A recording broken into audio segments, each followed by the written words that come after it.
Pasadena City College star quarterback Justin Postuma is no stranger to concussions. He watched a friend lose the ability to play football after suffering a head injury. One friend of mine had a concussion that was so bad he stopped coming to school.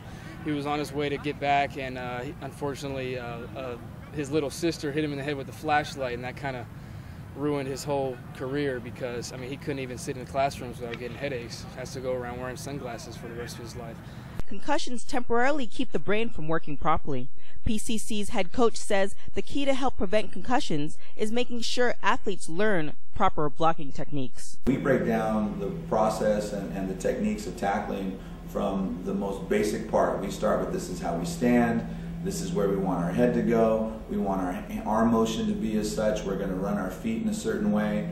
You know, we're trying to keep our head out of the action. Studies from the Boston University School of Medicine have found that there's an estimated 1.4 to 3.6 million sports-related concussions reported annually. Well, prevention starts way before the season starts in terms of educating the coaches and going over proper procedures for doing techniques on the field. PCC's head trainer says certain signs can point to a concussion. If an athlete themselves sustains a concussion, headache is a big red flag, and dizziness, nausea, balance problems, coordination problems, concentration issues, those are all things to look for.